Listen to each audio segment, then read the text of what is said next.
He'll come for me. He's tried before, many times, with many three-eyed ravens. Dragonfire will stop him? I don't know. No one's ever tried. Hi everyone, it's Charlie. This is going to be my Game of Thrones Season 8 Episode 2 Q&A video covering A Knight of the Seven Kingdoms and the Episode 3 trailer video. We're doing Game of Thrones videos all season long. If you're new to the channel, be sure to subscribe to get everything. I'll be talking about the prequel TV series that Game of Thrones is doing that's supposed to premiere next year when we get a little bit closer to the end of the season 2. We're still doing the HBO Now giveaway. All you have to do to enter is be a subscriber and leave a comment on the video. Careful for spoilers for everything through Episode 2 in the Episode 3 trailer video. First one, Mariana asks, do you think that Beric will resurrect someone in the next episode? So you're talking about the Kiss of Life twist from the books. There have been a lot of questions on my videos about whether or not they're going to pull a Lady Stoneheart twist from the books using Beric's Kiss of Life, just using a different character instead of Catelyn Stark. Beric is on my death predictions list, so I think either way he probably goes during this episode. It's possible, but not probable, that he uses the Kiss of Life to bring one of the other big characters back. Careful for spoilers from the books, I'll just explain the Kiss of Life twist, so I have to explain Lady Stoneheart briefly. What happens in the books is that a long time after the Red Wedding, Beric Dondarrion finds the body of Catelyn Stark that's been decomposing on a riverbank. He brings her back to life by essentially passing his life force into her, creating Lady Stoneheart. But because her body's been decomposing for a long time and she has all these giant gash wounds all over her because of what happened to her during the Red Wedding, and because she's been dead for so long, it's almost a Pet Cemetery twist where she's a little bit crazy, she barely remembers her life before she became Lady Stoneheart, and goes on this crazy vengeance quest. So it's very different from what we got on the TV show, and I'm not expecting them to do a whole lot of that this late in the game, but it is possible. Next one, Limonel asks, will you talk about the potential deeper meaning behind Jenny's song or the theories surrounding it? For example, the theory that Rhaegar was the one who wrote it and potentially sang it to the ghost of the High Heart.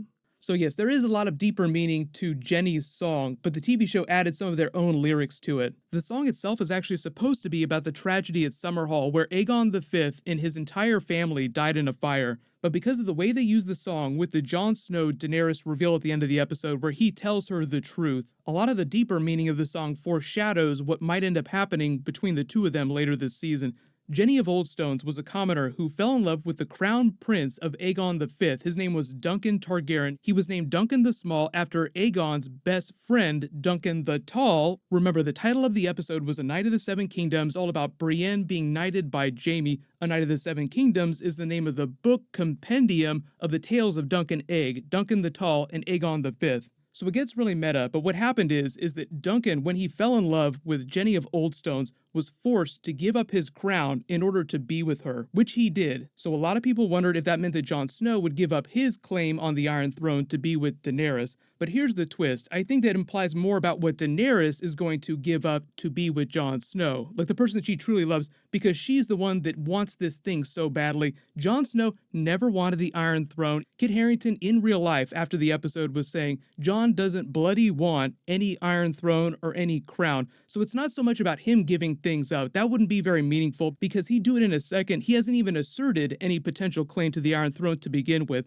It'd be much more meaningful if Daenerys gave up the thing that she had fought so hard for, which I think just implies that at the end of the series, she's going to give up her quest for the Iron Throne. I don't even think there's going to be an Iron Throne by the end. So the vision that she has from the House of the Undying, where she's almost touching the Iron Throne, I think them using the Jenny of Oldstones song and the story of Jenny of Oldstones is just paying reference back to that moment, that Daenerys will come within grasp of her goal, but she'll give it up for Jon Snow and a family with him.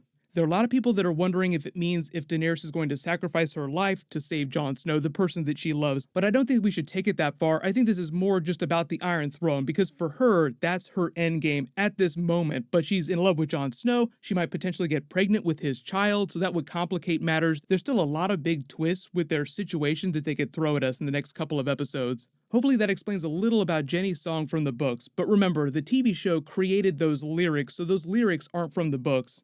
The actual lyrics just pay more reference to the tragedy at Summerhall, with Jenny dancing with the ghosts, talking about the ghosts of her family that died in the tragedy. So on a broad level, it applies to all the characters on the show not wanting to leave their loved ones, but I don't think it really goes too much further than that. They just want you to think that most of these characters are going to die, and they don't want to leave each other, so this is like their last moment to say goodbye to each other. We could talk about Jenny's song all day, but next one, Thug Life asks, how about a video detailing the extent of Jon and Dany's forces stationed at Winterfell and the combined numbers Northmen, Mormonts, Manderleys, Dothraki, Unsullied, Wildlings, Greyjoys, Knights of the Vale, and any other forces that might show up for the battle. When you combine Jon and Daenerys' forces, they still have a little bit less than the Army of the Dead. Before they made it south of the Wall, the Army of the Dead had about 100,000 whites, and that just included animals as well as just regular people that had been turned into whites. You have to assume by the time they get to Winterfell, they picked up a couple more because you have the Umbers, you have a bunch of other potential stragglers they picked up. As far as Jon and Daenerys' forces, the North has about 45,000 available troops. That includes the Knights of the Vale. You assume that number's gotten whittled down a little bit since Battle of the Bastards, so say like a little under 50,000. Daenerys also used to have around 50,000 troops, and that included the Dothraki Blood Riders and her Unsullied. So assume their combined forces are around 90,000, maybe a little bit less than that, but they also have 2 dragons, the Night King only has 1. So even though the Army of the Dead has the advantage in just sheer numbers, they want to make it seem like Jon and Daenerys' forces have a chance of beating them, but the minute that the White Walkers and the Whites start killing their troops, they instantly raise them back up as Whites, so the Army of the Dead begins to grow exponentially during the battle if they don't start burning the bodies immediately, which would be really interesting to see how they handle during the episode. Number 9, FO asks, when will Cersei lose the baby? Yeah, they pretty much confirmed that there really is a baby. She'll probably lose it later this season. I'm guessing not to the last couple of episodes. The way they're pitching episode 3 is that it's all this battle, but that doesn't mean that you won't see characters from other places in Westeros show up during the episode. Remember, we could get a couple surprise appearances during the battle, but I'm not expecting a whole lot of Cersei stuff till episode 4, and that's when they'll start to carry forward the baby arc, because she was kind of hinting at it when Euron had his hand on her belly and was talking about putting a baby in her. I wouldn't be surprised if they push that to tail end episode 4 or sometime during episode 5, but we'll find out pretty soon. Next one, It's Overton asks, what do you think is going to happen to Jon and Daenerys' relationship now that she knows he's a Targaryen? Do you think that she's pregnant? Yeah, I think that's another thing we'll find out about real soon, whether or not she's actually pregnant. The news has obviously driven a wedge between them, but the thing is Daenerys is not worried about the fact that he's related to her. She was ready to marry her brother Viserys before Khal Drogo came along. She actually did assume that she would marry him because it was Targaryen custom to wed sister to brother. So the fact that they share blood has nothing to do with why she's so angry. It's all about his potential claim to the throne. She thinks that he wants the throne, which is obviously bullcrap. He doesn't want to have anything to do with that. So a lot of it is just drama in the moment to complicate what's happening during episode 3 because of this big battle. So I don't think they're going to address it a lot till we get to episode 4, but obviously as we head into the finale and they actually do get their sights literally on the Iron Throne, then they'll start resolving things. She'll probably find out that she's potentially pregnant, and that would really be the thing to want Jon Snow to repair their relationship, because he hates the idea of bastards, and if they're not married when that baby is born, then that baby would be a bastard. But a lot of that is still so far off in the distance that we'll talk about that once we get to like episode 4, episode 5. Next one, sorry, I don't know how to pronounce your name, but you asked, isn't the Night King able to only revive the dead only when they are freshly killed, so he couldn't revive the dead in the crypts? So a lot of people have asked about this. I don't think they're going to go for that twist as much, but that doesn't mean that they're completely safe in the crypts. Most of the dead in the crypts are skeletons, and Ned Stark's skeleton, for instance, has the head separated from the body, so I don't think we're going to see a headless Ned Stark running through the crypts after all these people hiding down there. But what the Whites could do is they could tunnel in from other places around the crypts. The way they tunneled into the root system of the Three-Eyed Raven's tree, they didn't even bother to go in the front door, so the Whites could do that. That would probably be their way in. Next one, Eugenia asks, do you see Dany's face when Jaime mentioned the Golden Company? So she's just shocked at the idea that Cersei will have enough forces to defeat them after this big battle, because I think they're going to lose so many of their troops. We haven't seen a whole lot of them in action recently, so I wouldn't be surprised if there was a quote-unquote golden surprise sometime in the next couple of episodes, because they wouldn't hype them up that much during season 7. Oh, the Golden Company, you got to watch out for them. They're going to be awesome. There's 20,000 of them. They're super badass. They've never broken a contract. Just expect something from them really, really soon. Next one, Diana asks, do you think there's going to be a wedding this season?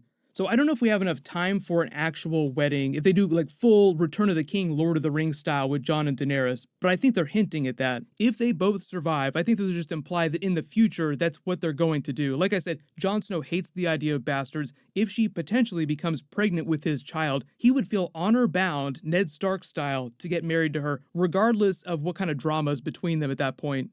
But just remember that the show does not trade on happy endings, but I think we're all hoping that the finale is titled A Dream of Spring, which is kind of a hopeful title for the finale, like maybe things will potentially get better, even if it's not quite so simple.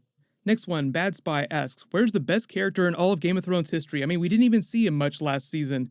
So you're talking about Ghost. Yeah, we barely saw him during the episode. If you blinked, you may have missed him, but he was standing with them when they were all talking about their time in the Night's Watch, about Samwell the Slayer, lover of ladies, what has the world come to? You see very good boy Ghost off in the background, just sort of nodding his head. He doesn't even look that big. A lot of people are like, how come Ghost isn't bigger in frame? He just seems like he should be huge at this point.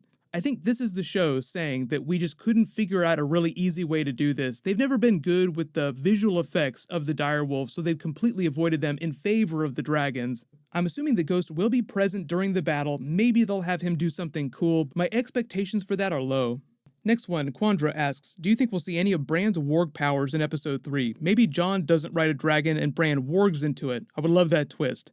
I do think that Bran's going to try and use his warg abilities. I mean, it's just another tool in his arsenal for fighting the army of the dead and helping them. People have been asking George R. R. Martin if you could warg a dragon for as long as the books have been out. He said that there's no precedent for it. So when they asked Bran in the episode if dragonfire could hurt the Night King, and he said, we don't know, no one's ever tried it.